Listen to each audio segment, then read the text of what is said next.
안녕하세요. 배민스토어 서비스 개발팀 박지현입니다. 반갑습니다. 네, 저는 오늘 이번 세션에서 비즈니스 성장과 기술 개선 이 두 마리 토끼를 잡기 위해 고군분투했던 저와 저희 팀의 경험에 대해 얘기해 보려고 합니다. 들어가기에 앞서 제 소개를 잠깐 해볼게요. 저는 10년차 백엔드 개발자이고요. 지금은 팀장 역할을 맡고 있습니다. 그리고 우한 형제들에서 7년 동안 다양한 서비스를 만들어 왔는데요. 배민 앱을 실행해서 처음 들어오면 마주치는 메인 화면도 제가 만들어 보기도 했고요. 또 띵 쇼핑 라이브를 거쳐 지금은 배민 스토어를 만들고 있습니다. 오늘 얘기할 순서에 대해 말씀드려 볼게요. 네. 먼저 배민 스토어가 왜 일반 셀러 프로젝트를 진행하게 되었는지에 대해 먼저 말씀드리겠습니다.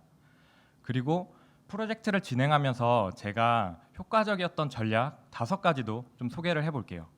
그리고 어떤 프로젝트나 항상 위기가 있었던 것 같아요.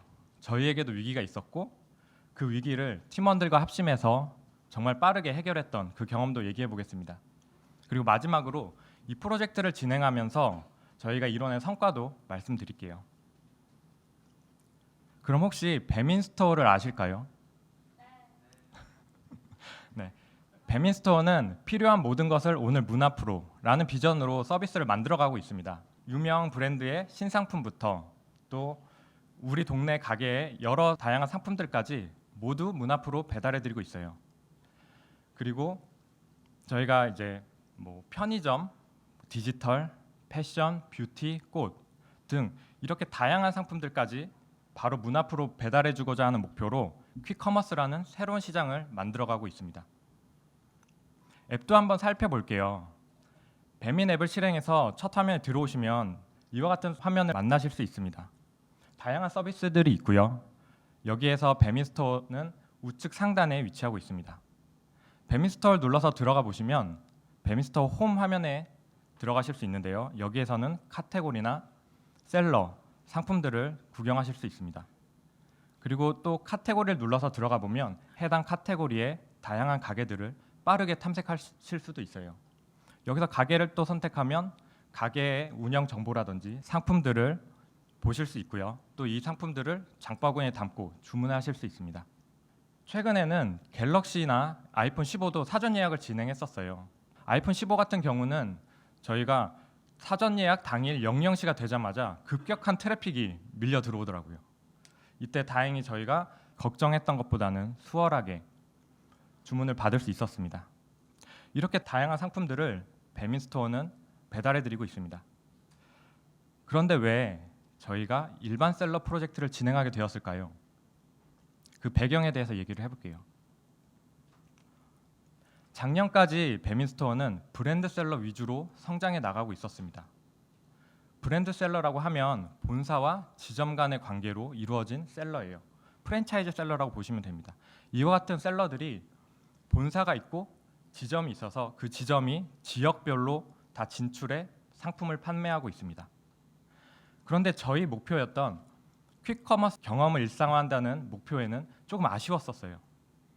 이 브랜드 셀러로는 약간은 상품이 정형화되어 있기도 하고 또 집 주변에 없으면 바로 구매하기가 어렵기도 했습니다.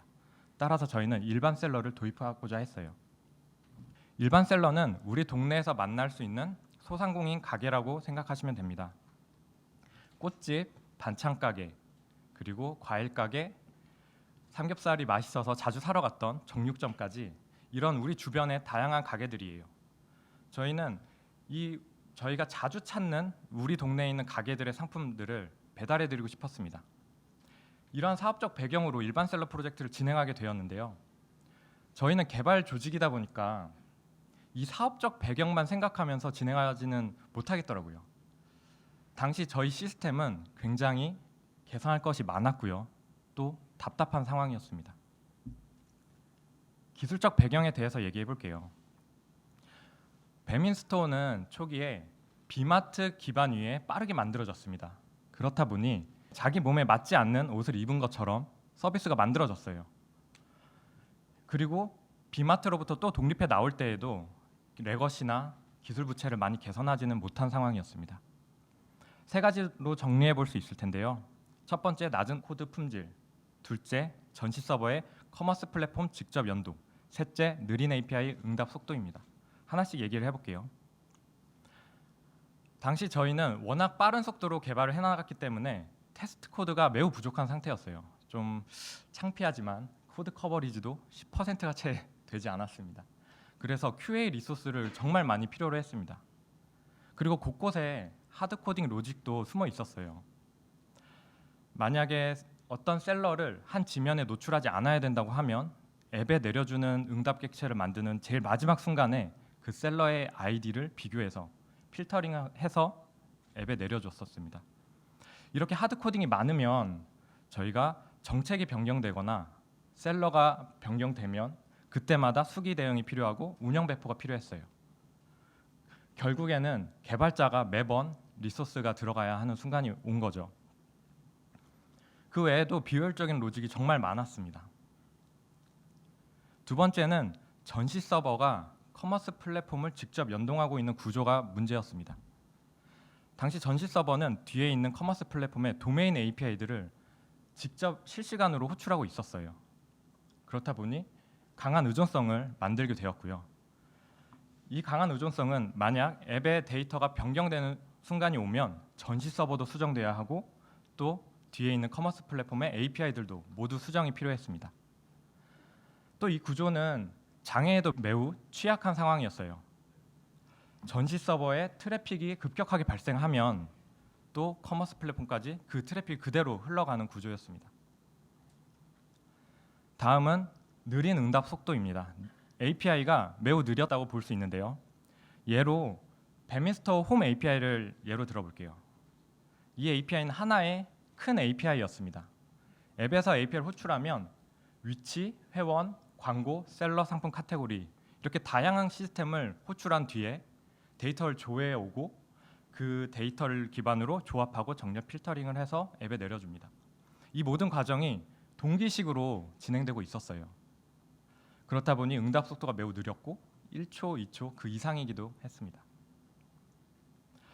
네, 이렇게 일반 셀러 프로젝트를 진행하게 된 사업적 배경과 기술적 배경을 얘기 드려봤는데요.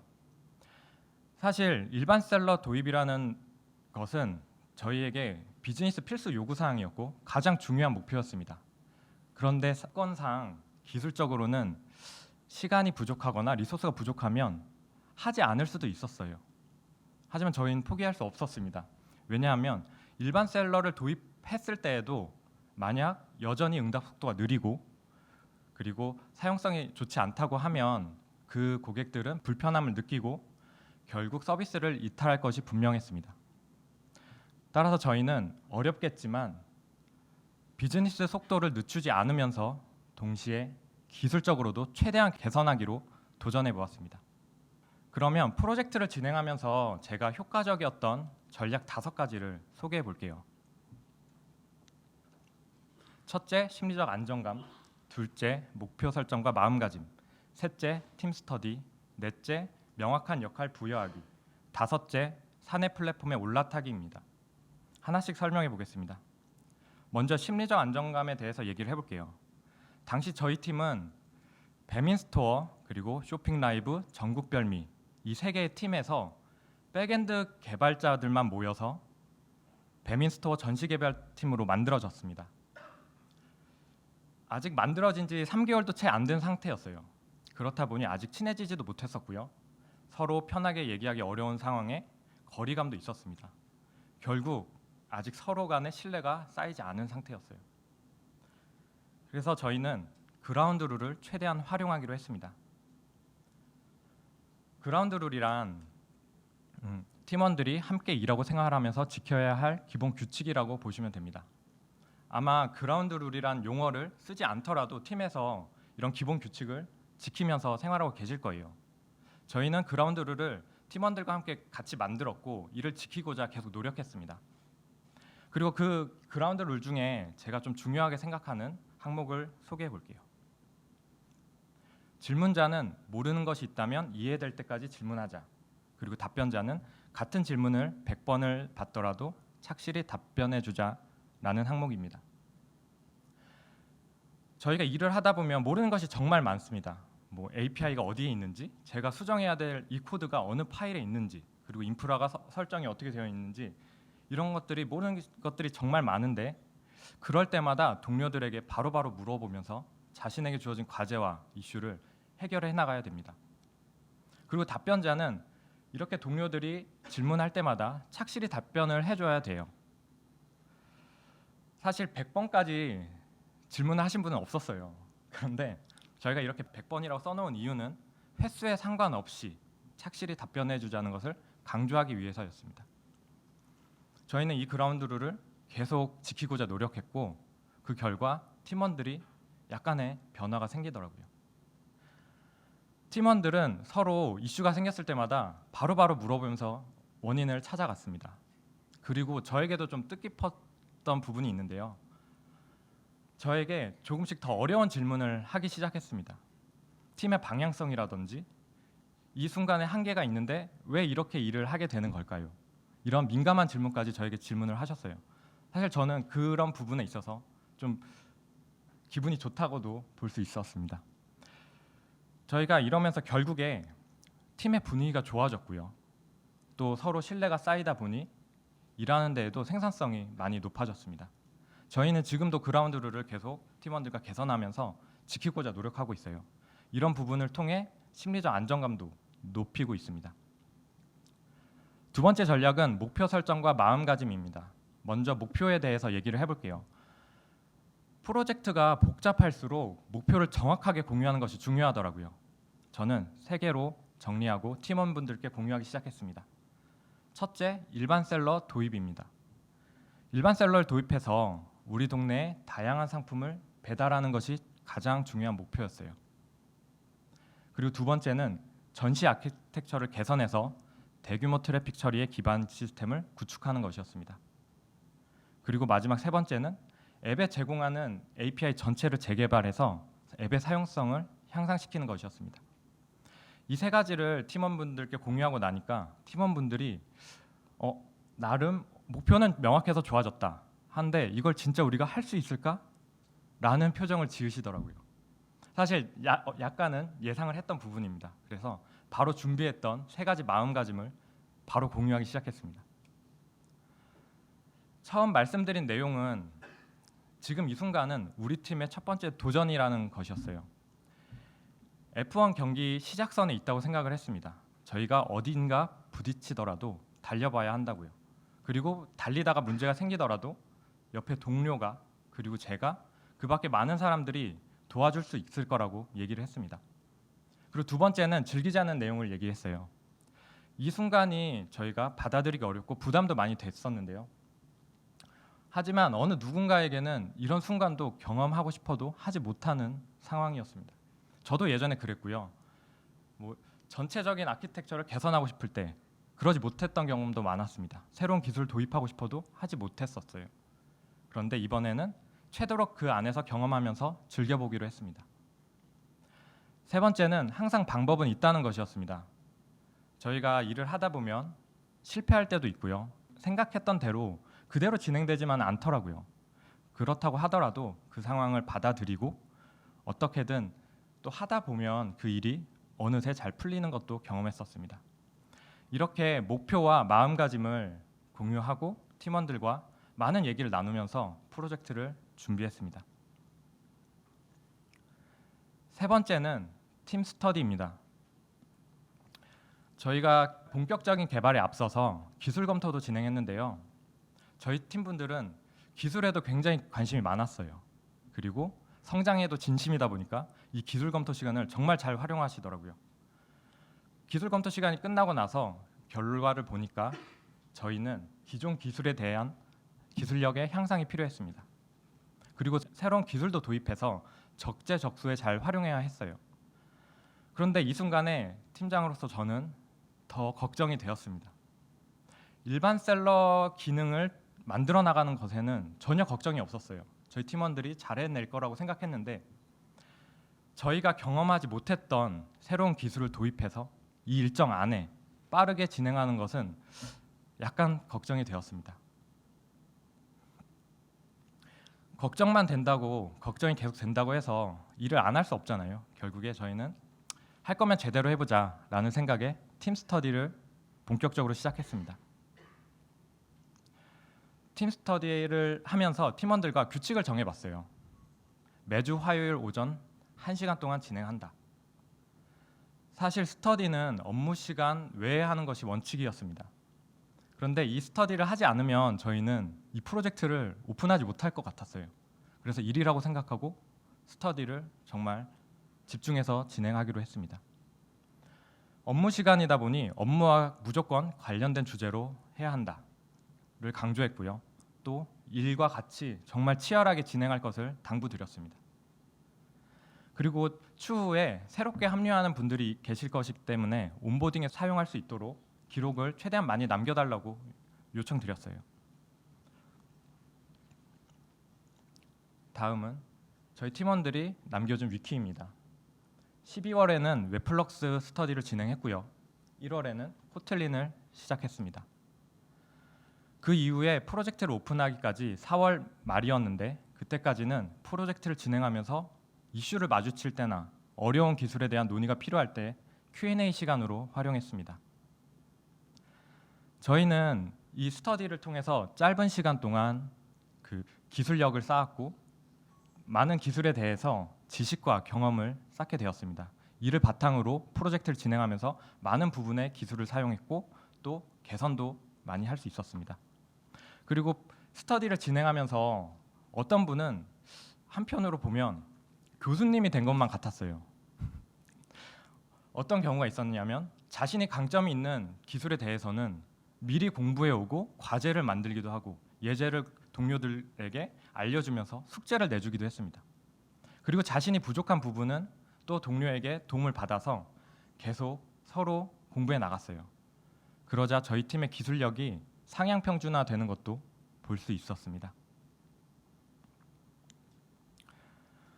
다음은 명확한 역할 부여하기입니다. 이 시트는 제가 프로젝트를 진행하면서 만들었던 시트의 일부인데요. 전체 업무를 나열한 후에 주 담당자와 부 담당자를 나누어 업무를 부여했습니다. 이렇게 주 담당자를 선정하는 것에 이점이 있었는데요. 첫 번째는 제가 모든 것을 신경 쓰지 않더라도 그 주 담당자가 책임감을 가지고 끝까지 해결하려는 모습이었습니다. 그리고 자신의 역할이 명확하다 보니까 또 동료의 역할도 명확하게 알 수 있고 그 사이사이에 있는 이슈들을 조금 더 빠르고 확실하게 해결할 수 있었습니다. 그리고 저는 팀장으로서 프로젝트를 진행하면서 팀원분들이 정말 가장 하고 싶은 부분을 맡도록 밀어드렸습니다. 사실 저도 예전에 팀원으로 일하고 있을 때는 제가 하기 싫은 것들을 억지로 해야 되는 상황이 있었어요. 근데 일이다 보니까 어쩔 수 없죠. 하지만 제가 팀장이 되었을 때는 가능하면 이분들이 하고 싶은 것을 하게 하고 또 커리어적으로도 준비하게 하고 싶었습니다. 그렇게 업무를 맡게 했더니 팀원들은 주도적으로 제가 시키지 않아도 알아서 더 잘 해내더라고요. 그리고 이 시트는 옆에서 같이 일하는 기획팀에게도 공유를 했었는데요. 기획팀에서 이 시트를 정말 잘 활용했다고 얘기를 해주시더라고요. 저희 프로젝트, 이 일반 셀러 프로젝트가 워낙에 대규모 프로젝트고 참석한 사람들이 많다 보니까 누가 어느 부분을 맡고 있는지 잘 파악하기 어려웠어요. 그때마다 기획팀에서는 이 시트가 좋은 이정표가 되어주었다고 얘기를 하시더라고요. 그리고 또 개발팀이 어떻게 일을 나누는지 업무를 어떻게 진행해 나가는지를 이해할 수 있어서 도움이 됐다고 얘기를 하셨습니다. 사실 그 부분은 저도 생각지도 못했던 부분인데 조금이나마 일하는 데 도움이 됐었던 것 같아요. 다음은 프로젝트 실행 전략 5가지 중에 마지막 사내 플랫폼에 올라타기입니다. 저희 사내에는 플랫폼이 정말 많습니다. 제가 이번에 세보려고 했는데 다 못 세겠더라고요. 검색 플랫폼, 광고 플랫폼, 리뷰 플랫폼, 이 밖에도 여러 가지 플랫폼들이 있는데요. 이 플랫폼들이 배달의 민족의 내에 있는 여러 서비스들의 기능을 제공하고 있습니다. 그런데 저희는 안타깝게도 많이 연동하고 있지 못했었어요. 왜냐하면 계속 빠른 속도로 개발해 나가다 보니까 플랫폼을 연동하는 것보다는 필수 스펙만 정의를 하고 그 필수 기능만 저희가 직접 만들었었습니다.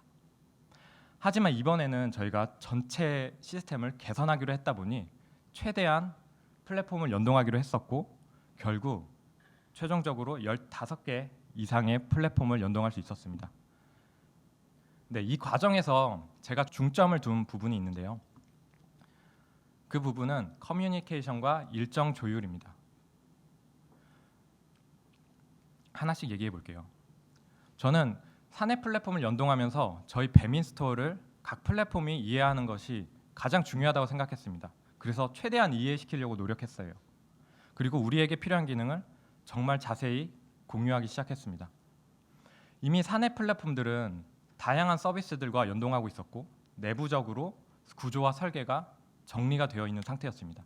그런 상황에서 저희 서비스를 연동하고자 했을 때 플랫폼은 내부 구조를 전체를 다시 생각해야만 했습니다.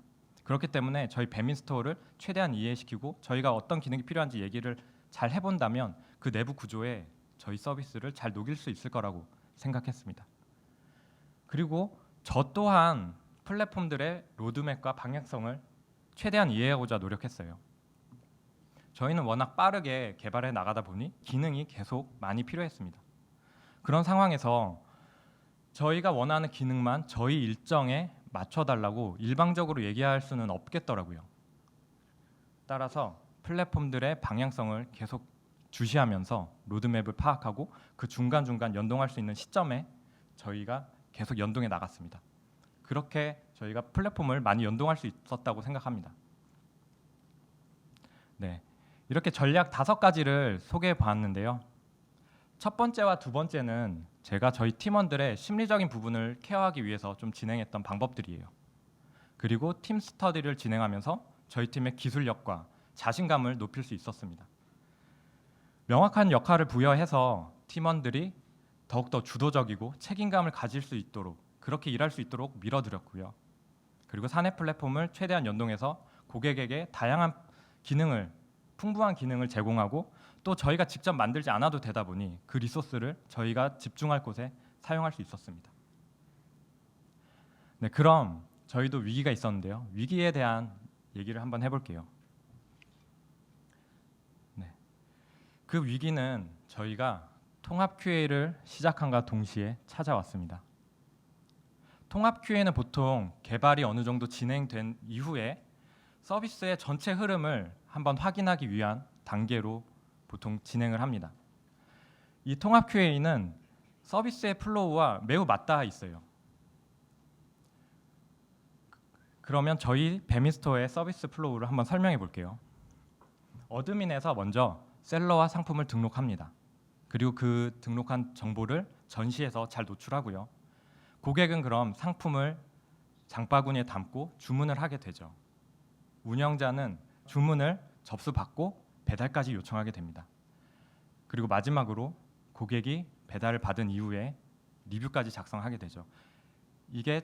이것이 저희 서비스 플로우인데요. 보통 통합 QA도 이와 같은 순서로 진행이 되게 됩니다. 그래서 저희도 본격적으로 QA 분들과 함께 전시 도메인에 대한 통합 QA를 진행하기 시작했어요. 그런데 이때 바로 이슈가 공유되었습니다. 전시 기능이 제대로 동작하지 않아서 주문 관리 QA를 진행할 수 없다고요. 그래서 오픈을 연기해야 한다는 이슈를 공유받게 되었습니다. 사실 저희는 굉장히 당황스러웠어요. 이 순간이. 앞에 전시 기능이 제대로 동작하지 않아서 오픈을 연기해야 한다는 것이거든요. 저희가 무엇인가 책임이 있는 것 같았습니다. 그래서 상황을 빠르게 파악해 보았는데요. 저희 입장에선 이렇게 생각할 수 있었습니다. 이제 전시 도메인의 QA를 시작하는데 왜 주문 접수 통합 QA가 지금 시작하나요? 더 뒤에 해야 되는 거 아닐까요? 그리고 또 주문 접수를 관리하는 팀의 얘기를 들어보니 또 다른 상황이었습니다. 왜 전시 도메인의 QA는 지금 시작하나요? 미리 끝냈고 정상적으로 전시 도메인이 잘 동작해야 되는 것 아닐까요? 이런 얘기를 들었습니다. 정리를 해보니까 전시 도메인의 통합 QA 일정과 주문 접수 통합 QA 일정이 동시에 시작하는 것이 문제였어요. 이 순간에 저희는 대안을 찾아야 했습니다. 가장 먼저 생각했던 것은 약간 안일할 수도 있지만 오픈을 연기할 수 있나 찾아봤었습니다. 네, 오픈을 연기하기는 보통 쉽지가 않죠. 그래도 살짝 살펴봤을 때 어떤 상황이었냐면요. 일반 셀러 사장님들과 이미 오픈 일정으로 계약일이 정해져서 계약이 진행되고 있었습니다. 그리고 외부에는 배달민족 배민스토어에 일반 셀러가 도입된다라는 기사들이 발행되고 있었어요. 그렇다 보니 저희는 오픈을 연기하는 것이 너무 어려울 거라는 생각이 들었습니다. 그래서 다른 대안을 찾으면서 약간의 억울함도 있지만 이 억울함을 에너지 삼아 일단 문제 해결에 집중하기로 했습니다. 네. 다음 날부터 바로 기획팀, 개발팀, QA분들과 함께 한 자리에 모여서 바로 서비스 전체의 플로우 중에서 기본 플로우를 테스트하기 시작했습니다. 저는 전체 플로우를 확인하면서 이슈가 발견될 때마다 팀원분들과 바로바로 확인을 해 나갔습니다. 그리고 시간이 좀 걸리면 바로 위임을 하고 또 다른 이슈를 찾아 나갔어요. 그러면서 또 정책이 정리되지 않은 부분이 있다면 바로 옆에 있는 기획자와 바로 정리해 나갔고요. 정책도 정리해 나갔고 또 저희 프로젝트에서 MVP 버전에 꼭 필요한 기능이 아니라고 하면 이 순간에 그 기능을 일단 제외할 수 있도록 의사결정을 빠르게 해나갔습니다. 이렇게 저는 교통정리의 역할을 좀 맡았었어요. 그런데 저희 팀원분들은 또 정말 유기적으로 이 위기를 헤쳐나가시더라고요. 제가 앞에서 말씀드렸던 그 전략들이 여기서 효과를 보는 것을 보았습니다. 팀원분들은 이 시스템들의 연관 관계가 워낙 복잡하다 보니까 어려움이 많았는데 그때마다 동료들에게 바로바로 물어보면서 이슈를 해결해 나갔습니다. 그리고 자기가 알고 있는 범위 내에서 자기가 개발한 부분이다 보니 더욱더 빠르게 수정해 나갔고요. 새롭게 도입한 기술들에 대해서도 팀 스터디를 통해 쌓은 지식과 경험으로 해결해 나갔습니다. 저희는 전시부터 주문, 리뷰까지 전체 플로우에 대한 기본 기능들을 단 이틀 만에 해결해 냈습니다.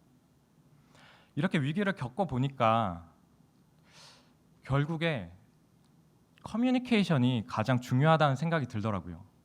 저는 개발팀이었고 사실 저희 팀만 생각하는 경향이 많았는데 이제는 개발 조직뿐만 아니라 협업하고 있는 기획팀, 사업, 마케팅 그리고 그 밖에 많은 부서들과도 커뮤니케이션을 잘 해야겠다는 생각이 들었습니다. 그리고 프로젝트 전반도 좀 더 챙기면 좋을 것 같았고요. 네. 마지막으로 저희가 프로젝트를 완료하고 이뤄낸 성과를 마지막으로 말씀드리겠습니다. 비즈니스 성장과 기술 개선 이 두 가지 측면으로 얘기해 볼 수 있을 텐데요. 결국 저희는 일반 셀러를 도입해서 우리 동네 가게의 다양한 상품들을 고객에게 배달해 드릴 수 있게 되었습니다. 그리고 배민스토어의 전체 지면들을 개편하면서 브랜드 셀러와 일반 셀러의 상품들을 한 곳에서 편하게 구경하실 수 있게 되었고요. 또 더욱 다양한 카테고리의 상품들을 고객이 주문하실 수 있게 되었습니다. 결과적으로 앞에서 말씀드린 일반 셀러 도입이라는 가장 중요한 목표를 달성할 수 있었습니다. 다음은 기술 개선 측면입니다. 먼저 저희는 이벤트 기반 전시 아키텍처를 구축했고요. 뒤에 있는 여러 플랫폼들로부터 데이터를 이벤트로 연동받아 전시 아키텍처를 구축했습니다. 이 시스템을 바탕으로 앱에 빠르게 응답을 내려줄 수 있었고요. 결과적으로 60만 TPM 이상의 요청수를 받을 수 있는 전시 아키텍처를 구축하게 되었습니다. 두 번째는 앱에 제공하는 전체 API를 재개발해서 API 응답 속도를 획기적으로 개선할 수 있었습니다. 기존 API 역할들을 또 쪼개고 또 필요한 경우에는 합치면서 최적화를 했는데요. 그 결과 저희는 응답 속도를 매우 빠르게 할 수 있었죠. 세 번째는 코틀린과 스프링 웹플럭스를 도입함으로써 생산성과 성능을 매우 향상시킬 수 있었습니다. 그리고 15개 이상의 사내 플랫폼을 연동함으로써 풍부한 기능을 고객에게 제공할 수 있게 되었죠. 결론적으로 전시 아키텍처 개선 그리고 전체 API 재개발이라는 두 가지 목표 모두 달성하게 되었습니다. 한번 정리해 보겠습니다. 저희는 이 프로젝트 과정에서 비즈니스 성장과 기술 개선 이 두 가지 목표를 모두 달성할 수 있었는데요. 그리고 그 프로젝트 과정에서 저희 팀만의 그 문화도 자연스럽게 만들어졌었던 것 같더라고요. 팀원들이 어떻게 일을 해야, 그리고 어떻게 해야 자신의 퍼포먼스를 최대한 발휘할 수 있을지 팀원들과 함께 고민하고 신경 썼던 것이 좋은 성과를 만들 수 있었다고 생각합니다. 네, 여기까지 제 발표를 마치겠습니다. 오늘 제가 여러 말씀을 드렸는데 저의 경험이 많은 분들께 도움이 되었으면 좋겠습니다. 감사합니다.